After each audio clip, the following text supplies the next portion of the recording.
Buenos días. Vamos a ir llamando para los primeros trabajos de investigación que vamos a tener hoy, a Virriel María Luz, a Sebastián Sena, a Rosa Gómez, a Sandra Luchini y a Dora González, para comenzar con las exposiciones.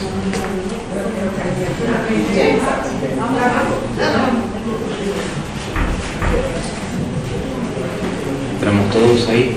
Por orden alfabético de presentación. Como a ustedes les sea más cómodo. Ahí pasamos el micro este ahí, mira.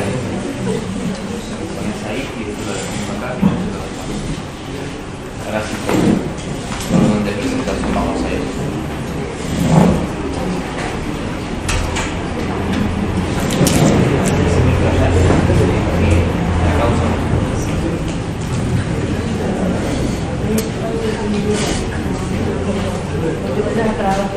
Bueno, vamos a presentar a la primera expositora, María Luz Virriel, con un trabajo de investigación que se llama Reconstrucción Histórica de las Rabonas. Bien, ¿querés comenzar desde los dos?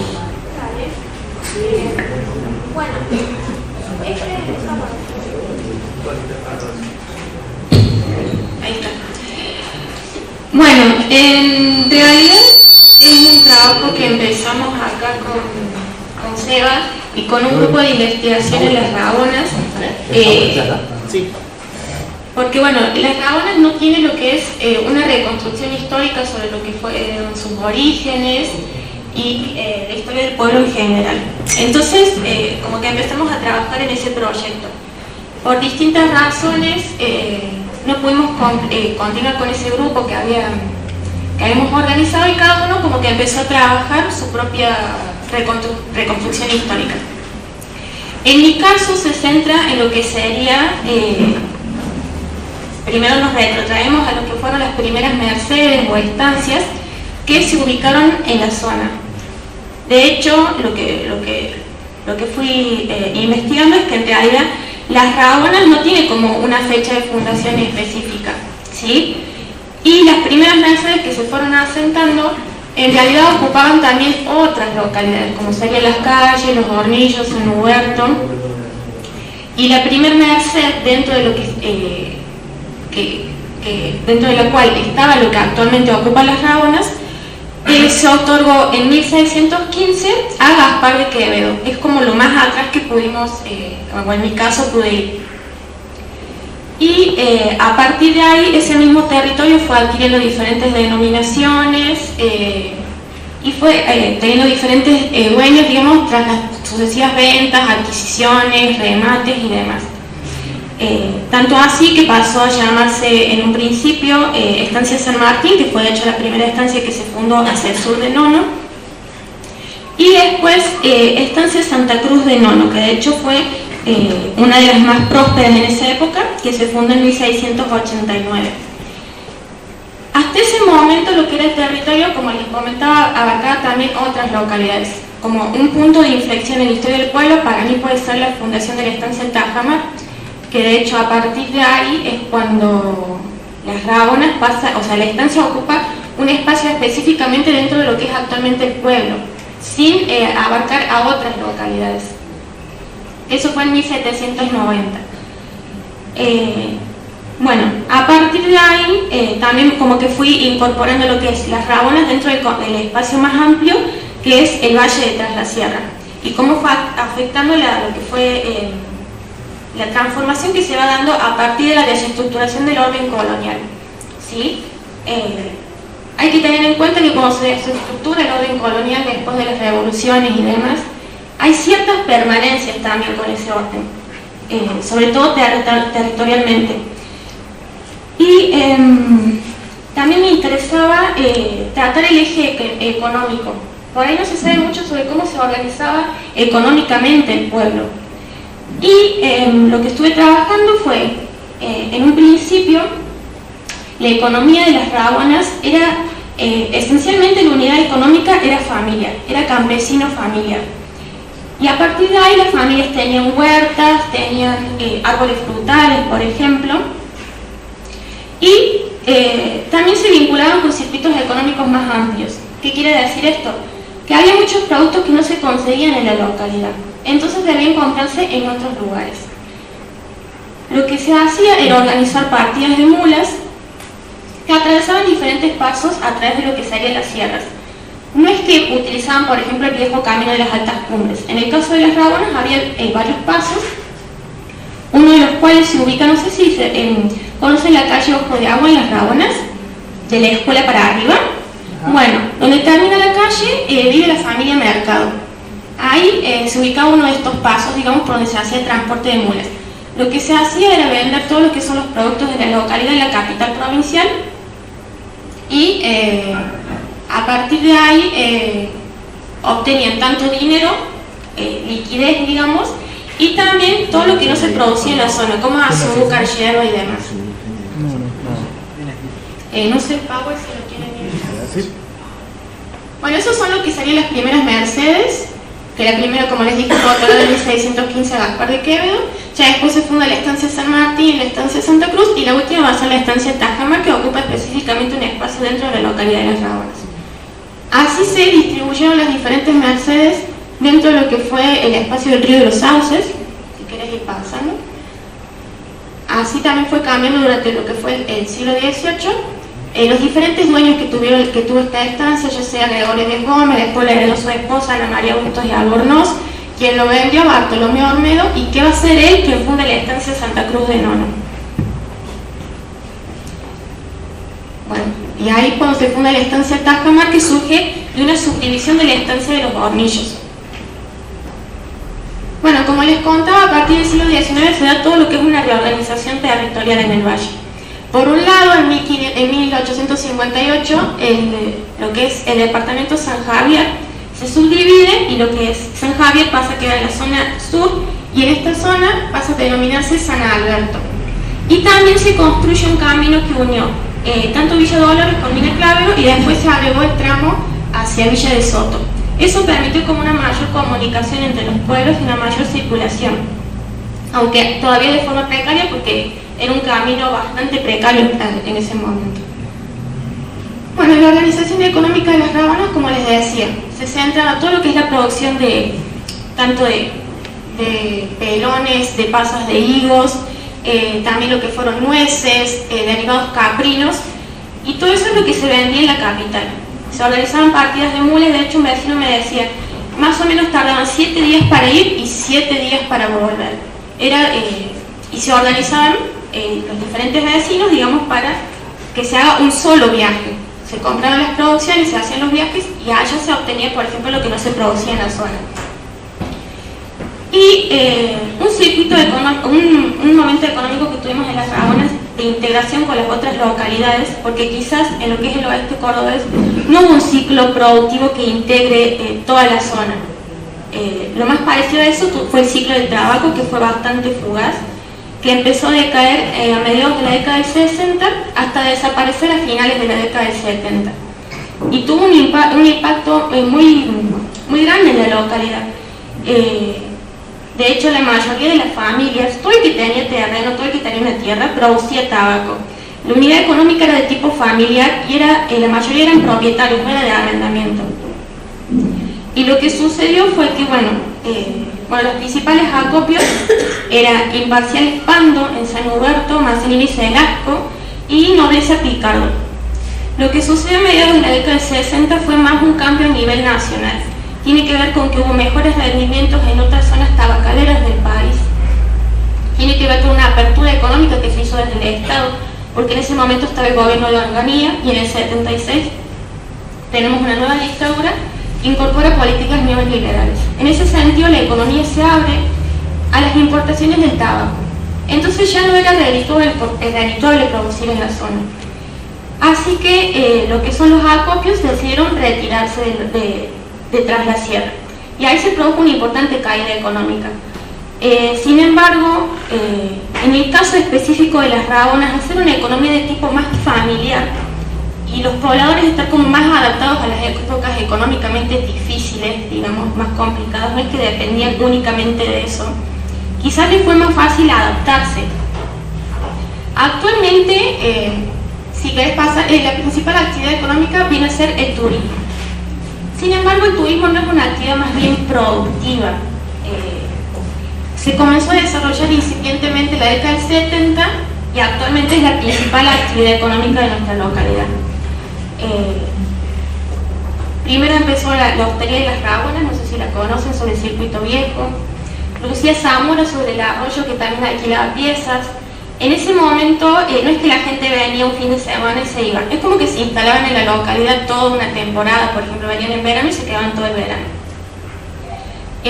Lo que sucedió a partir de esta época con la desestructuración de la economía del tabaco fue que la gente se empezó a volcar más a la disponibilidad de trabajos más bien temporales, a la changa, por ejemplo, al trabajo en la construcción, al trabajo en este rubro hotelero en expansión, sobre todo en el caso de las mujeres como empleadas domésticas, digamos, que es más o menos lo que se sigue sosteniendo. De hecho, la gente lo que busca es como hacer la diferencia en verano, ya que hay más disponibilidad de empleo que durante el resto del año. ¿Qué pasa? Por otro lado, estuve investigando algunas de las familias más influyentes dentro de lo que fue la localidad. Entre ellas podemos destacar a la familia Funes, que se asentó en el pueblo a principios del siglo XIX, que ellos ubican la construcción de esa casa más o menos en 1805. Es una casa que está justo al lado del restaurante autóctona, no sé si lo ubican, y lo que sería el restaurante se construyó aproximadamente en 1840, 1850, y una vez que se construye ahí se asienta la familia Sazú. No sé si ubican también esa familia. Que ellos van a establecer el primer almacén de ramos generales. Otra familia influyente fue la familia Andrada, que Benigno Andrada, como se denomina actualmente la calle que te lleva al dique por el Circuito Viejo, construyó una casona que se llamó Villa Angélica, actualmente se llama Los Plátanos, y durante mucho tiempo también funcionó como un hotel. Bueno, durante el siglo XX es cuando se empieza a configurar la localidad como la conocemos actualmente, con lo que son, si querés pasar, el establecimiento, por ejemplo, de la estafeta postal, del destacamento policial, de la escuela, que hasta ese momento era hasta cuarto grado. Quienes querían terminar la escuela lo hacían en las calles o en nono. Y en los 90 ya se constituye la comuna. Sin embargo, a mí lo que me interesaba era establecer que la identidad del pueblo existía mucho antes de que se establezca la comuna de Las Rabonas. Éramos rabonenses antes de que haya una comuna que diga que éramos Las Rabonas, digamos. De hecho, también tiene que ver con el origen del nombre y demás. Y con cierta identidad que los pobladores fueron forjando desde más o menos desde el siglo XIX, que podemos como establecer cierta limitación geográfica ya del pueblo, y de todas estas instancias de participación que fueron surgiendo durante el siglo XIX y durante el siglo XX. De hecho, antes de que exista la comuna ya existía el club Tajamar, por ejemplo, ya existían comisiones vecinales que establecían, por ejemplo, sobre diferentes cuestiones en el pueblo, digamos, decisión que ya les permitía a los pobladores tomar decisiones propias.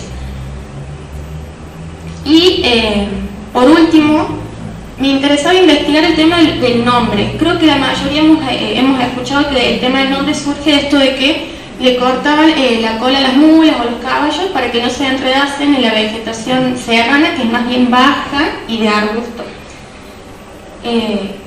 De hecho, la mayoría de los vecinos que entrevisté, todos me contaron esa historia.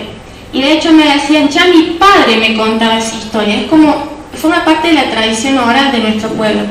Como que ese es el origen de nuestro nombre.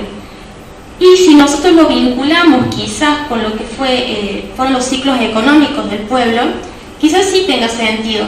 ¿Por qué? Porque desde que Las Rabonas empezó a constituirse, su principal economía se asociaba a la producción familiar y a la venta de los productos locales del otro lado de las sierras, y era frecuente ese comercio, digamos, ese tránsito de las mulas por las sierras. Entonces quizás tenga que ver con eso, y de hecho está muy arraigado en lo que es la tradición oral del pueblo y en sus pobladores, que viene por ese lado el nombre del pueblo. Y en cierta forma, para mí lo que tiene que ver con la identidad es un poco elegir lo que nosotros queremos conservar de nuestra memoria común, ¿no? No se trata de una imposición. Entonces, quizás, no sé si tiene que ver con que si es más verosímil o no, sino con que forma parte de nuestra identidad, que forma parte de lo que nosotros reproducimos dentro de nuestra memoria. Otra de las hipótesis era que tiene que ver con el paso del general Paz por las calles, por la zona de paso de las tropas. Lo que sería la cola del ejército se había ubicado en nuestra localidad, y como el final del ejército, lo que tendría que ser la cola. Y allí se ubicaban a quienes denominaban las rabonas, que eran las mujeres que realizaban las tareas domésticas. Lavaban la ropa de los soldados, hacían la comida y demás. Esa es otra versión. Y ahora, una tercera versión se asocia con la familia Funes. ¿Por qué? Porque Ernesto Castellano, que también hizo una reconstrucción de lo que es la historia de la familia, menciona que hay nombres como las Rabonas o Perchel, que son originarios de la región de Navarra en España, de donde vino esta familia, digamos, y que serían ellos quienes habrían traído estos nombres a la localidad. Y de hecho puede ser quizás también verosímil porque los Funes se asientan a principios del siglo XIX, poco después de que se funda la estancia del Tajamar. Entonces fueron de las primeras familias políticamente influyentes, políticamente importantes, que se asientan en el pueblo y que quizás pudieron traer esta terminología de rabonas, por ejemplo. Eso fue más o menos en general lo que fue toda la reconstrucción.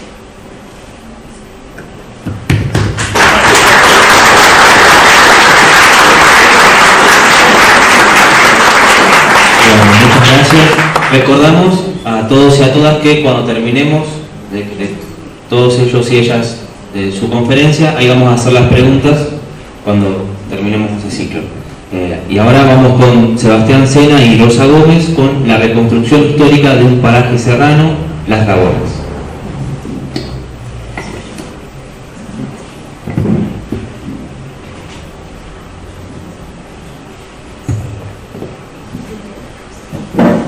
Bueno, buenos días a todos, a todas, ¿cómo les va?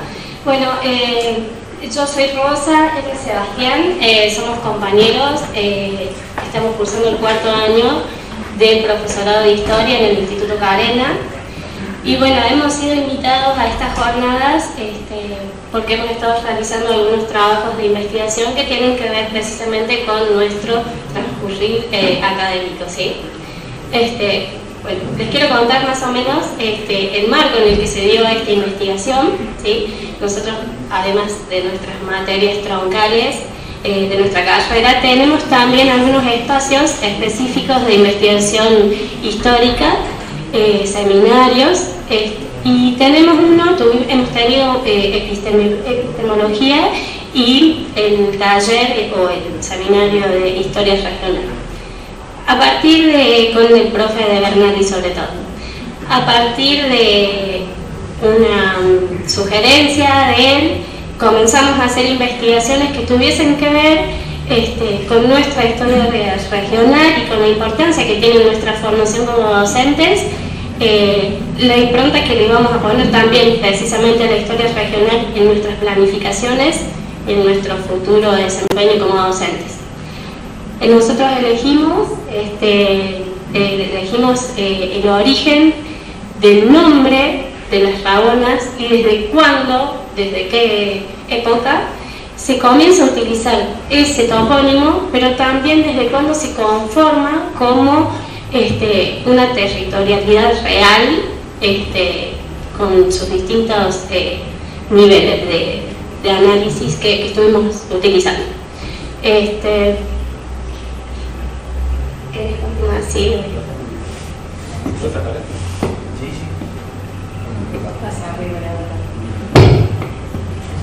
Hola, buenos días a todos. Bueno, mi nombre es Sebastián, como bien planteaba Rosa, somos compañeros del profesorado.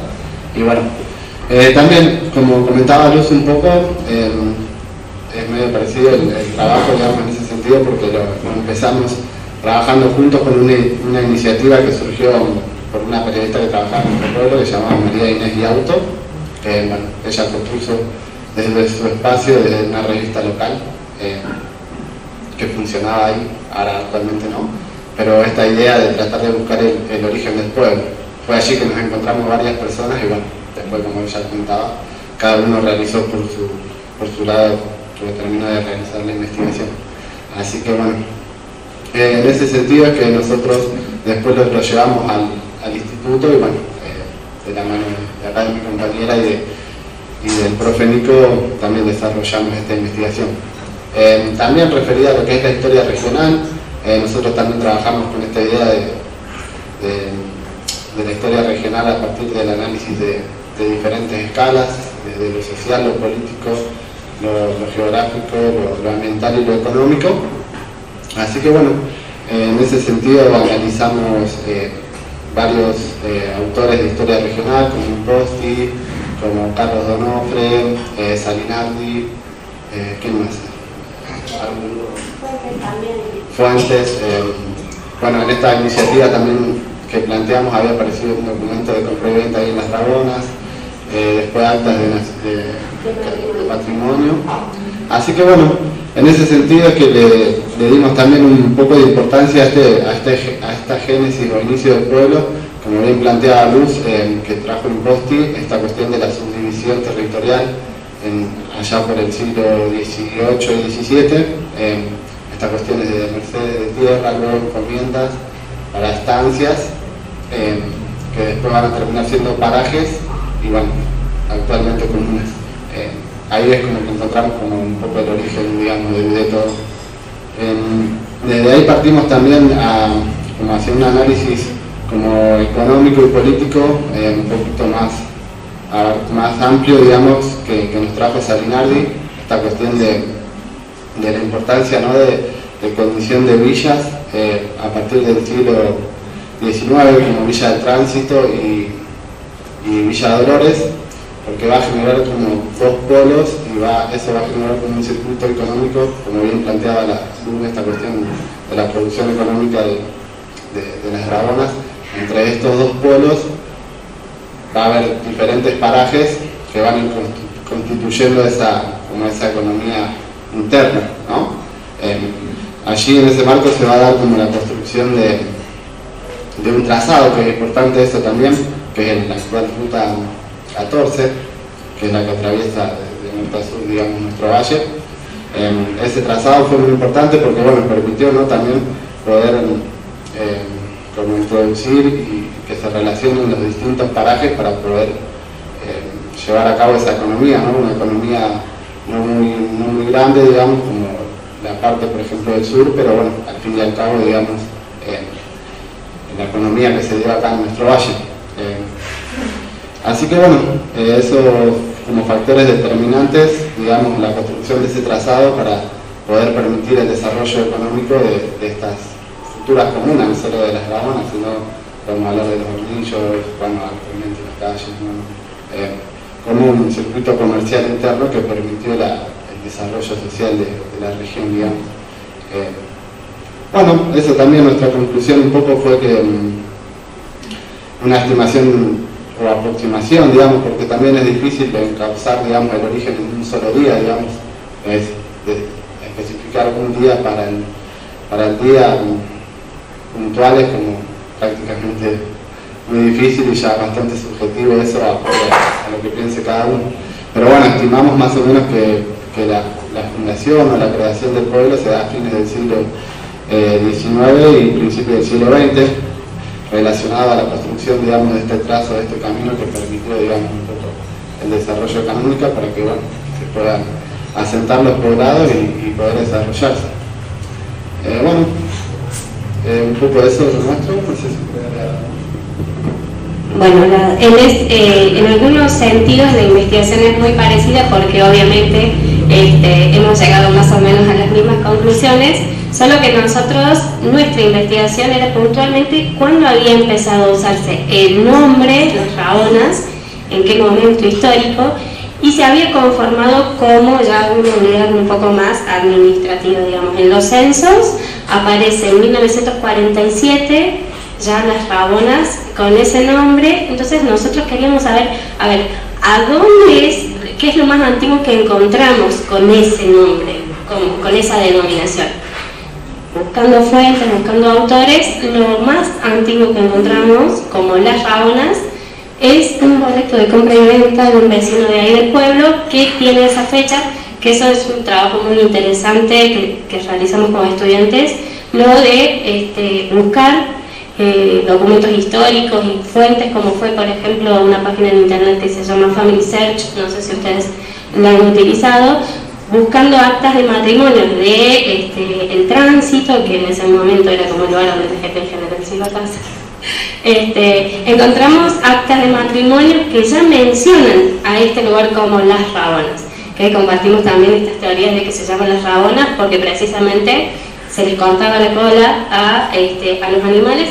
Algunos dicen que por una cuestión de utilidad, como dice la compañera, otros dicen que a veces se vendían también lo que se les cortaba. Pero bueno, nuestra investigación sí, terminó con esa conclusión de que fue a fines del siglo XIX, principios del siglo XX, que las Rabonas adopta este nombre y como esta configuración que estamos encontrando actualmente. Así que bueno, ha sido un placer. Gracias.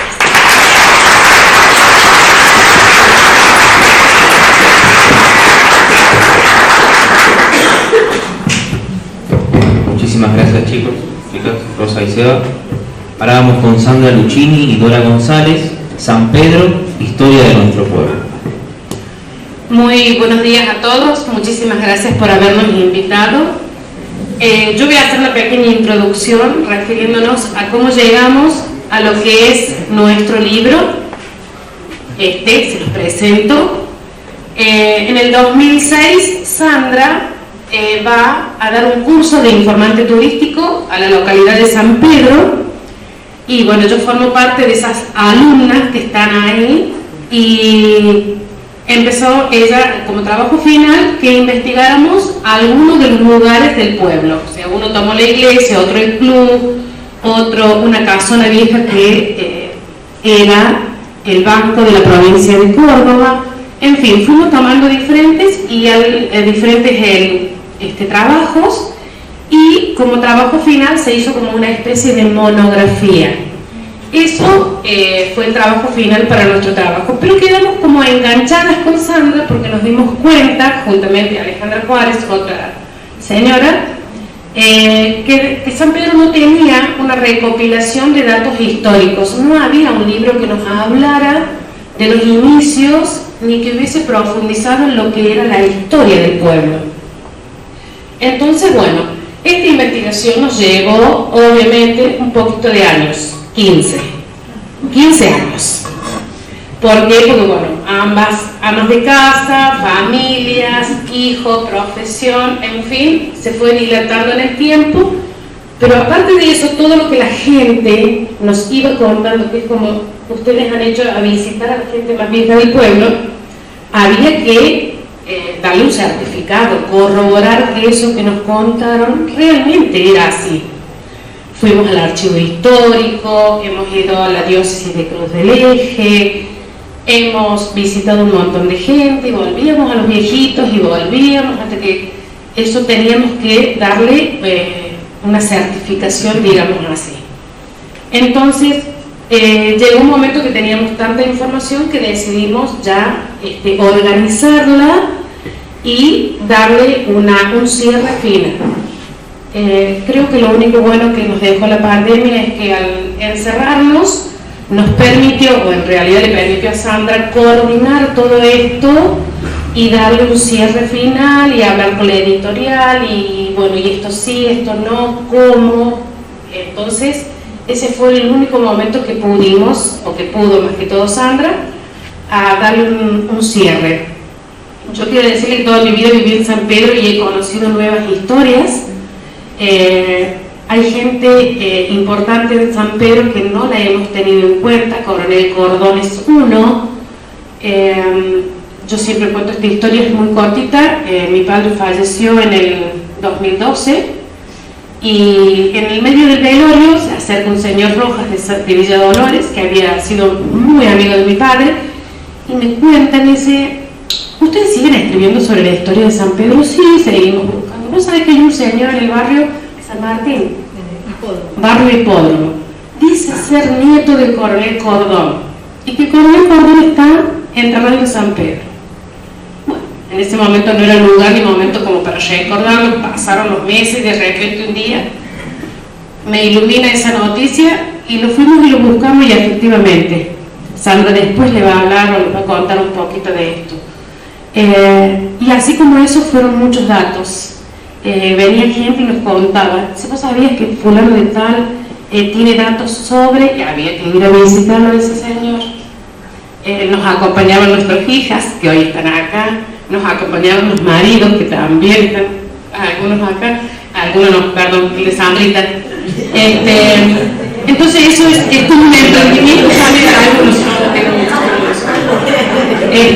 eso fue algo construyéndose durante mucho tiempo, ¿verdad? Así que eso es nuestro comienzo del libro. Ahora Sandra va a entrar más en lo que es la parte histórica y datos.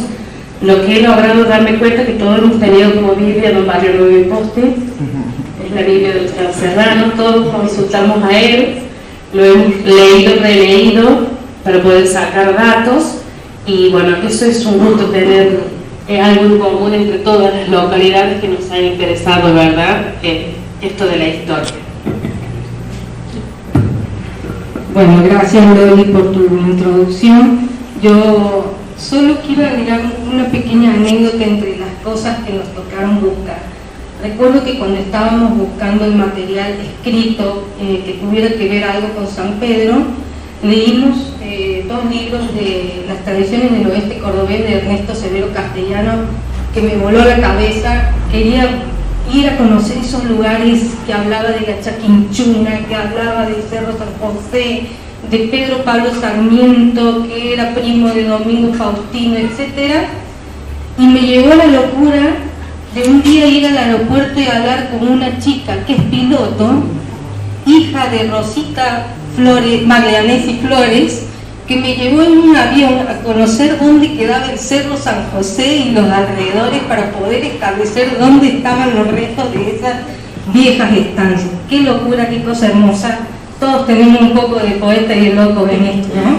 Así que bueno, ahora sí, si me permiten pararme, me va a ser más fácil.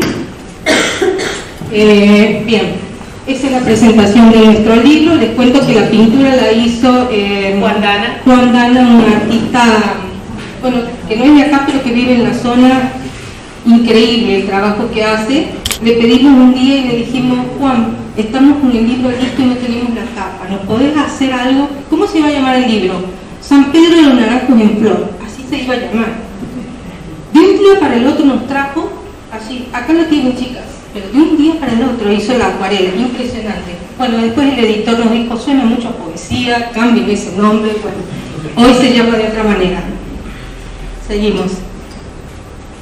Bien, como todo pueblo, les cuento que nosotros no somos profes de historia, somos 2 mujeres curiosas, inquietas nada más, y entonces, bueno, empezamos a investigar cómo empezaban los libros históricos. ¿Quién es el señor de la foto? Pregunten.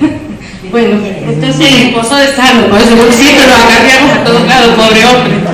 Nos fuimos a investigar, nos centramos en San Pedro, que era lo que necesitábamos, ¿no? Entonces, bueno, empezamos a buscar, primero la ubicación geográfica, los restos que habían de los comechingones, y hemos ido haciendo, bueno, pues puesto un orden cronológico en nuestro libro, ¿no?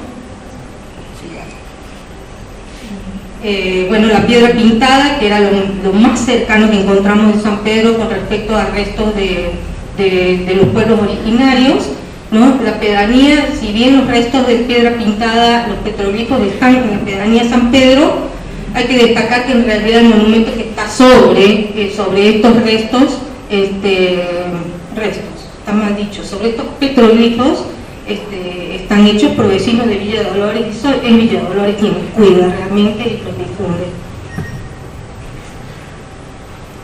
Los antecedentes históricos y regionales de los territorios del departamento de San Alberto y Pucho es más o menos lo que los chicos estuvieron diciendo. Lo que fuimos haciendo fue ir viendo cómo cuando se fueron conquistando estos territorios, se fueron subdividiendo en mercedes, encomiendas, se fueron formando las estancias y luego las estancias con sus capillas y se fueron formando parajes.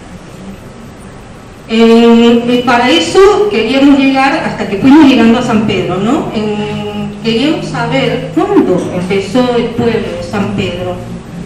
Ayer la profesora Gladys Acevedo nos dio un dato muy lindo en otra fuente que tiene ella, que decía que en 1790 ya el río de los Sauces, que es el primer nombre que tuvo San Pedro, tenía 800 habitantes. Bueno, nosotros habíamos encontrado en este censo, que es de 1813, que es un censo de la provincia de Córdoba, un censo rural, de que habían 674 habitantes. Y encontramos como origen del pueblo mismo, la primera fecha que encontramos de un acta de matrimonio realizada en lo que en ese momento se llamaba Oratorio de San Pedro del Río de los Sauces.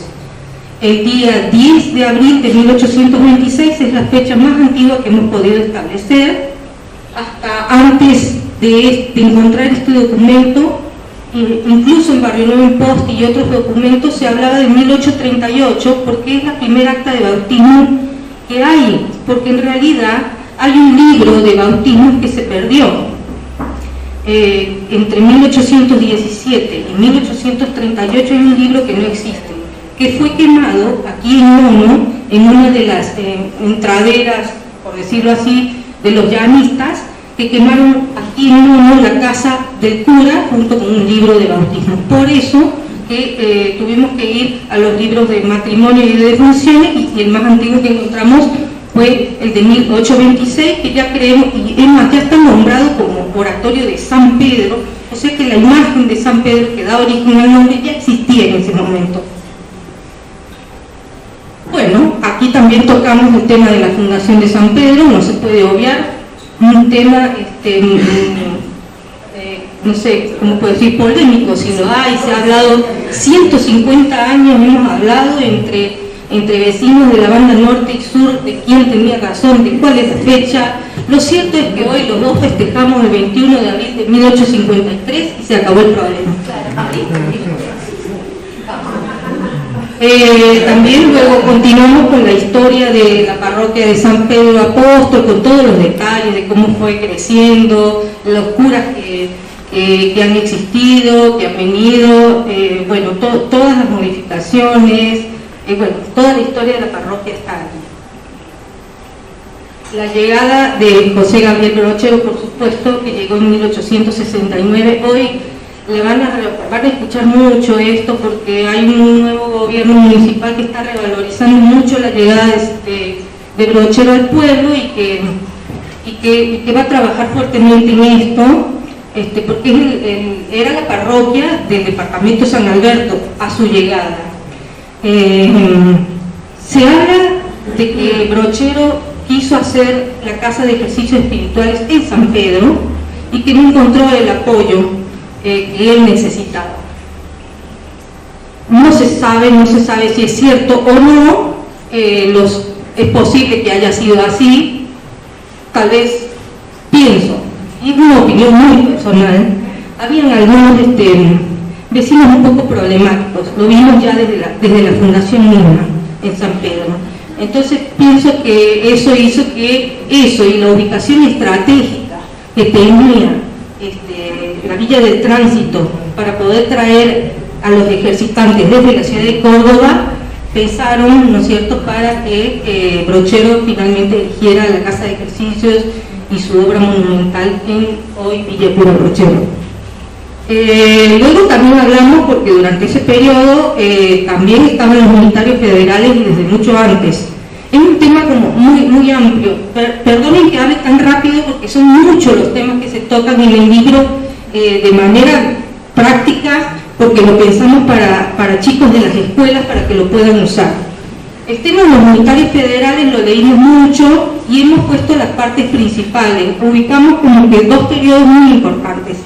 El de 1830, donde está la campaña del general Paz, cuando cruza, ¿no es cierto?, por distintos lugares de la sierra hacia tras la sierra, y la época de 1860-63, que hay muchas luchas, bueno, entre esas marcan mucho la zona de Villa Dolores, la zona de San Pedro, que hubo un sitio de San Pedro, que es una acción militar en la que los llanistas habían rodeado el pueblo y que ahí el coronel Morillo dio como una defensa ejemplar del pueblo y por eso también es un héroe de la ciudad. Bueno,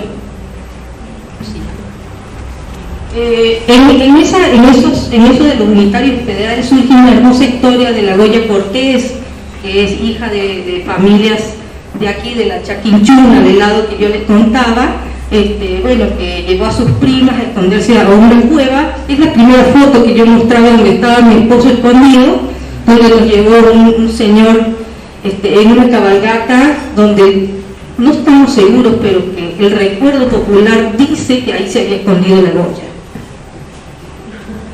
Bien, en San Pedro tenemos nuestro... Contemos que habla esa historia popular de la Goya y que supuestamente luego se va a un convento. Una vez que se salva, se va al convento. No encontramos registro alguno de ella, de que haya ingresado ningún convento en la provincia de Córdoba.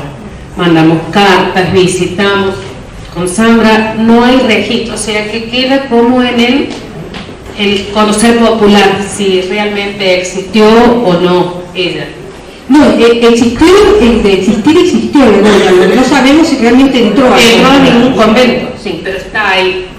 Bien, el héroe máximo de San Pedro es Agustín Ángel Olmedo, lamentablemente poco conocido en la región, creo que se debería difundir un poco más en los centros educativos de todos los niveles, porque él nació en San Pedro, se formó en sus primeras letras en San Pedro, pero después él tenía su familia, él nació ya huérfano, digamos, su madre estaba embarazada cuando su padre, que era militar, también fallece, y sus tías vivían acá en Mono.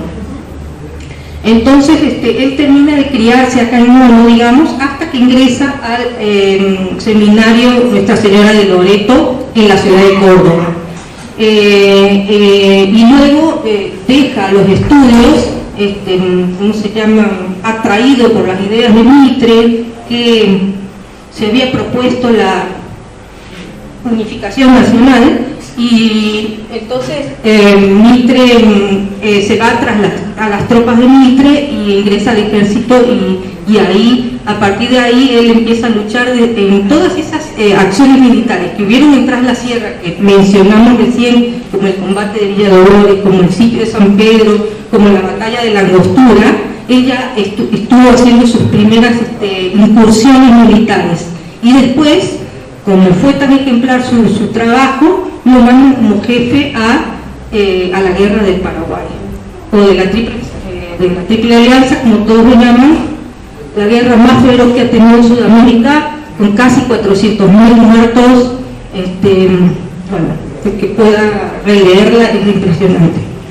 Manuel Morillo, el defensor de San Pedro, en el sitio de San Pedro que les conté, que termina muy asociado con San Pedro. ¿Por qué? Porque se casa con una sanpedrina. Las luchas del sitio de San Pedro terminó el día 7 de mayo, el día 8 se estaban casando con Rosita Funes, la hija de la gente que le había dado su casa para hacer la comandancia. Así que bueno, ahí surge como una historia de amor muy interesante.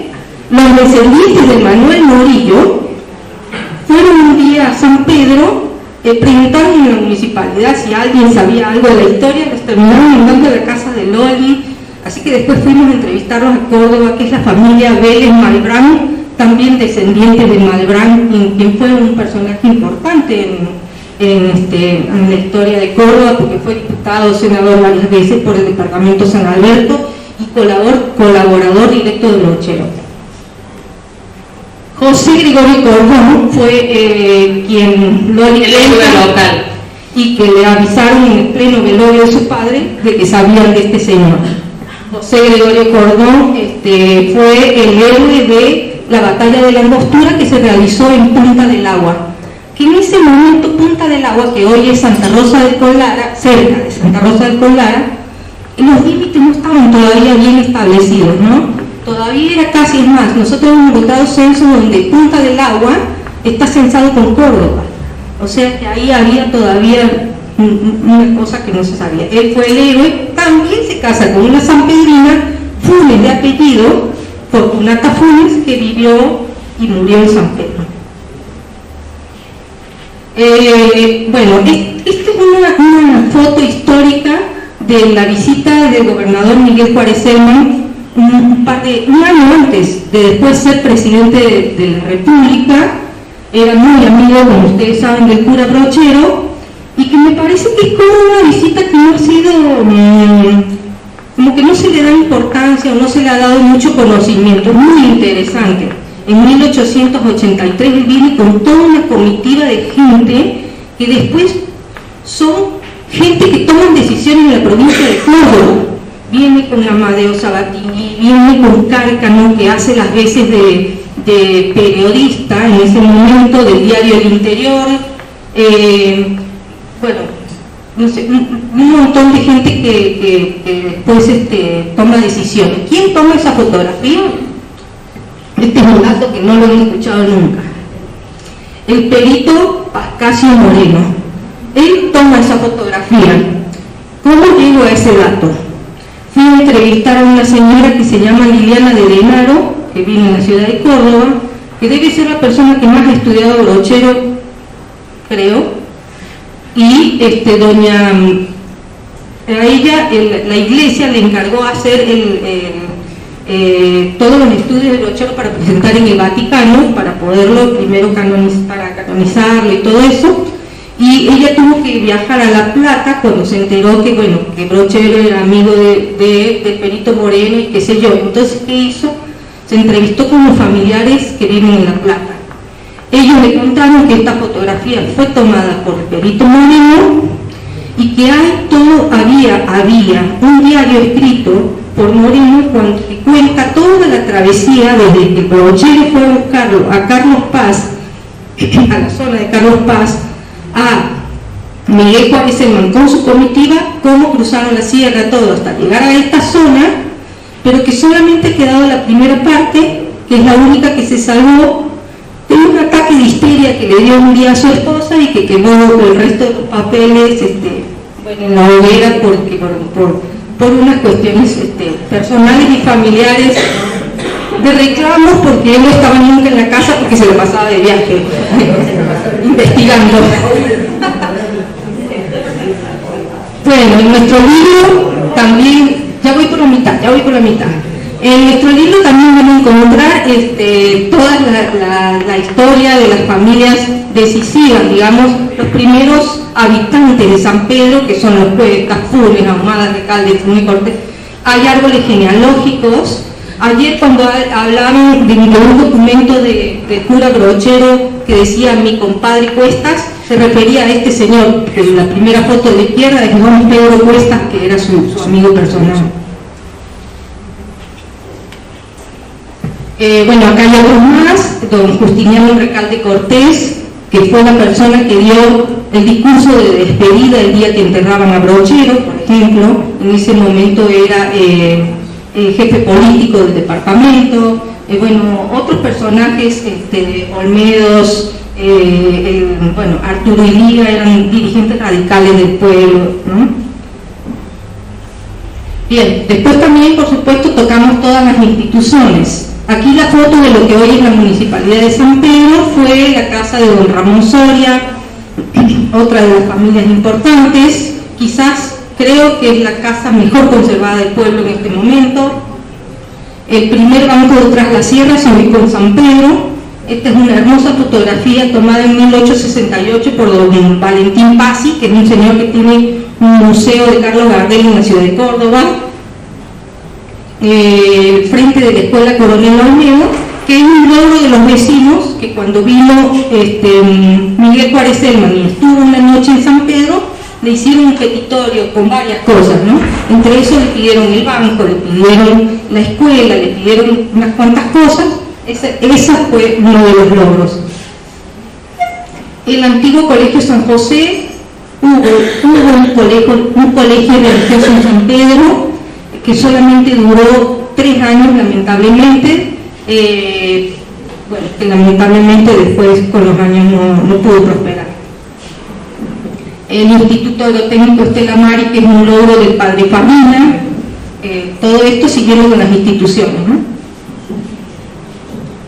El PROA de San Pedro, que hoy está haciendo un edificio nuevo, pero que está ubicado actualmente en una casona de la familia Barrera Millán, una hermosa casa, que por supuesto la parte interior ha sido modificada para escuela. Esa casa fue comprada por el municipio y durante un tiempo funcionó la universidad, que se estudiaba abogacía y había otras carreras más. Bueno, también tocamos los cultivos y producciones. Nosotros lo hemos elegido algunas poquitas cosas. El libro tiene 280 páginas, o sea que imagínense que hemos sintetizado muchísimo. Eventos, ¿no es cierto? La Reina de la Luz, la primera reina provincial de la papa, que se hizo primeramente en San Pedro antes de hacerse en Villa Dolores. Recordamos vecinos, en este caso por ejemplo son peluqueros y peluqueras. El padre Domingo Farina, que dejó huellas indelebles en el recuerdo popular. No sé, algo sí hemos visto y que vengo viendo desde ayer de lo que se ha hablado es cuánta incidencia han tenido los curas en los pueblos. O sea, por ejemplo, cuando llegó el padre Farina en 1955 a San Pedro, él fue el que gestionó la luz, él fue el que movió el pueblo, pero no había luz eléctrica en San Pedro. ¿Cómo puede ser? En 1958 llega gracias a las gestiones del padre Farina, que tiene mucha historia. Tiene una muy linda, de que una vez se quiso abrir un cabaret en San Pedro. El cura pegó el grito al cielo, muy conservador, se puso loco, hizo una pueblada, sacó a todo el mundo de la calle, hicieron una marcha el día que iban a inaugurar el cabaret, con la cruz al frente, dando vueltas a la plaza, hasta incluso a la noche hizo cortar la luz. Así que bueno, es muy linda la historia del padre Farina. Y con respecto, otro dato que yo había recordado, no está en el libro, pero recordamos, en todas las entrevistas que hicimos fuimos a ver a don Barrera Millán, que era como su mano derecha, que fue docente muchos años en San Pedro, y él nos contaba que el padre Farina llevaba un cuaderno detallando todas las familias que había en San Pedro. Familia, no sé, González Brito, 5 hijos, edad tal, quién trabaja, quién no, de qué, o sea que él sabía el estado económico y social de cada una de las familias. Obviamente que era la mitad de lo que hoy estamos en San Pedro, ¿verdad? Pero él tenía como un registro y él sabía de cada una de las familias de San Pedro. Bueno, también van a encontrar más casonas históricas, más fotografías, anécdotas, árboles genealógicos y muchas más historias. Este es el resumen que hemos podido hacer y bueno, les damos muchas gracias. Y para los que quieren seguir, nosotros tenemos una página de Facebook, San Pedro, su historia y su gente, y en ella vamos publicando nuevos descubrimientos porque seguimos volando con Sandra y ahí vamos publicando día en día para un próximo libro. Muchísimas gracias. Si alguien escribió o tiene anotadas algunas preguntitas que quiera hacer, nos podemos tomar unos minutitos para hacérselas a los chicos, a las chicas. ¿Todo quedó claro? ¿Muy claro? Bueno, veteranos, ahí está. Yo no sé nada del conflicto del nombre que usted dice que Ah, fecha de fundación. Hay para hablar toda una jornada. Pero bueno,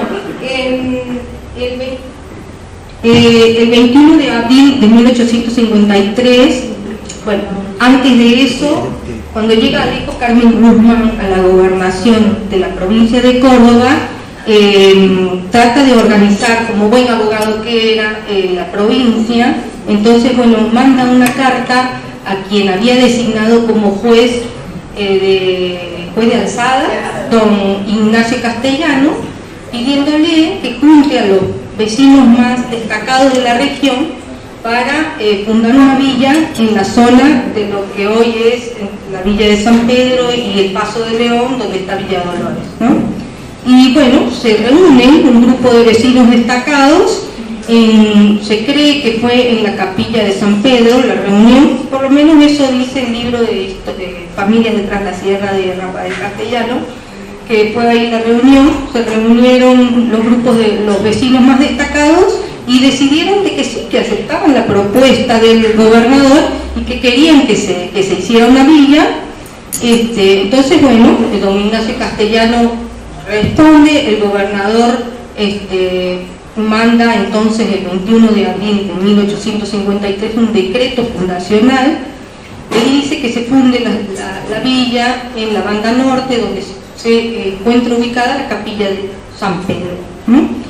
Bien, todo bien hasta ahí. Después viene junto con eso conforma una comisión fundadora que viene a hacer las mensuras, que viene a hacer todos los detalles que hacen a una fundación, ¿no? Bien, entonces cuando llega esa comisión a San Pedro, ahí empezaron los problemas. Por eso digo que personalmente pienso que en San Pedro como que habían algunos vecinos complicados que no quisieron, la plaza estaba como mal, o sea, habían casas que habían que recortarlas, quitarles pedazos, designar otros lugares, lo que corresponde, bueno, al modelo de tablero de ajedrez español con el que se designan las villas, ¿no? Y bueno, tuvieron muchas trabas. Entonces, bueno, todo esto lo iba informando el señor Ignacio Castellano, que era el juez, el presidente de esa comisión fundadora, mientras iban, que antes las comunicaciones no eran como ahora, que mandamos un WhatsApp y ya está, hasta que iban y venían las respuestas. Don Ignacio Castellano recibe otras propuestas para fundar una en el Alto de los Falcones, que se cree que es en el Alto de Castro, y otra ya casi a último momento en lo que hoy es la Plaza de Villa Dolores, que era el Paso de León. Entonces ahí va la comisión fundadora, verifica el lugar, le gusta, ve un lugar nuevo, con más posibilidades. Los vecinos, doña Justa Arias Castellano, le ofrece 9 manzanas, me parece, de terrenos, más dinero, más vecinos. Entonces, bueno, ven que había más ventajas, ¿no?, que en la de San Pedro. Entonces, la decisión se termina tomando de fundar ahí, en la banda sur del río de los Sauces.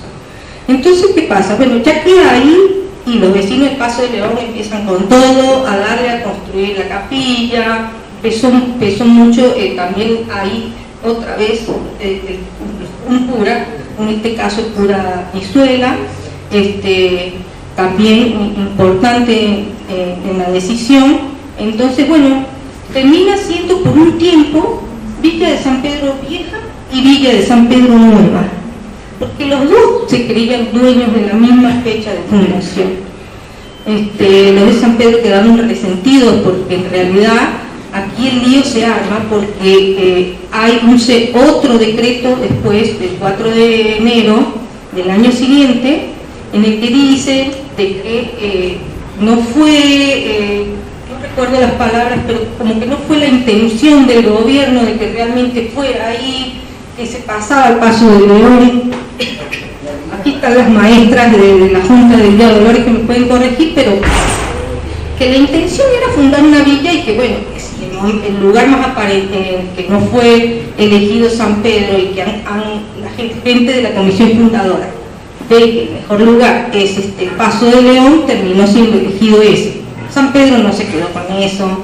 Como hablaban ayer, somos peleadores, los transerranos, se quedaron tercos, habían algunos que tenían muchos contactos con gente de Córdoba y mandaban notas al Imparcial, entonces era toda una lucha ahí. Por eso hubo como durante mucho tiempo, mucho como bronca entre que cómo puede ser que Dolores tenga esa fecha, cómo puede ser que San Pedro se la quitaron, pero como digo, hoy en día estamos todos felices y contentos, festejamos iguales, somos mellizos, en definitiva casi nacimos iguales.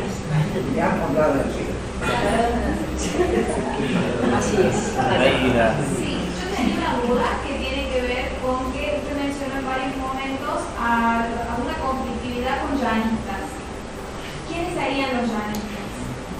Bueno, los llanistas serían los federales, ¿no es cierto? Están los unitarios que querían gobernar desde Buenos Aires, como siempre, ser dueños del puerto, de la aduana, del dinero para manejarnos, y los federales que encontramos, como te digo, dos momentos muy fuertes que fueron entre 1830 con Facundo Quiroga en la zona, que él recorrió la zona, y el momento de Chacho Peñalosa, que en realidad el Chacho no estuvo acá, pero sus huestes, por eso se le llaman los llanistas, porque eran de los llanos de La Rioja, o los chachistas, o los riojanos, o como quieran. Muchas gracias. Quiero preguntarle a los chicos de las Ramonas, cualquiera de los entonces Tajamar, ¿qué significa Tajamar? Si han averiguado ustedes. Creo que refiere a lo que es un ojo de agua, ¿no? O algo así. Sí. Va referido a eso, sí. Creo que, bueno, de hecho ahí atrás de la estancia hay unos humedales. Sí, con respecto al nombre de las Ramonas, ustedes dicen que estaba escuchando las dos posibilidades, no sé, que es el sido de las familias que vinieron en el siglo XIX, el siglo XX, y Cajonas, esa de las Lagunas, cortarle el rabo a la, es muy viejo. Entonces ya tendría que haberse llamado en aquella época, ¿no es cierto? Y no tenía ese nombre. O sea que queda como una... Porque siempre me lo preguntan, ¿por qué se llama las Ramonas? No sé, quería escuchar con ustedes. ¿Cuál fue el origen de ese nombre? Son las como decíamos en los trabajos que hemos estado haciendo, son las dos hipótesis que tenemos. La que comentó la compañera de la familia Funes, que probablemente trajo este vocablo, digamos, de su pertenencia en Europa, pero en general, cuando vos hablas con las personas del pueblo, ellos te dicen que el nombre se refiere a esta costumbre que había de cortarle el rabo a los caballos. Puede corresponder, perdón, pero puede corresponder también a que estamos muy habituados que en esta zona siempre se reflejan los nombres de los lugares con el toponimio, como antiguamente Cacho Ladeado, Pero Chusolo, como que responden a las características. Exacto, sí. La gente del pueblo, digamos, lo que se tiene incorporado como una cuestión de identidad es esta última teoría. Pero bueno, como todo, no se descarta la otra tampoco. Gracias. Sí, por ejemplo, ya el vecino me facilitó un documento que es de 1894 en el que figura el nombre Las Ramonas. O sea que ya en el siglo XIX estaba establecido ese nombre. Y tiene que ver también con esto de que había una circulación de ese nombre entre la misma gente, digamos. Yo entrevisté a un señor que tenía 80 años y me dice, mi papá y su papá ya hablaban de Las Ramonas. Quizás no estaba asentado en ningún documento porque Las Ramonas era una pedanía de Nono todavía. Pero sí, por ejemplo, en este documento que yo le menciono está firmado por un juez de paz y reglamenta sobre el uso de una acequia, ya a fines del siglo XIX. Entonces, es probable que ese nombre sea anterior, digamos, ya que se falla gestado de lo que es el siglo XIX. Y puede ser la posibilidad del paso de General Paz, puede ser la posibilidad de que la influencia de la familia Funes, que ahí ya nos podemos retrotraer al principio del siglo XIX, o puede ser esta tradición de la gente de cortarle la cola a las mulas, que tiene que ver también con la forma de la que se vinculaba la economía regional del pueblo con otros mercados, digamos. ¿Alguien más? ¿Alguna pregunta? No, bueno, reiteramos el aplauso.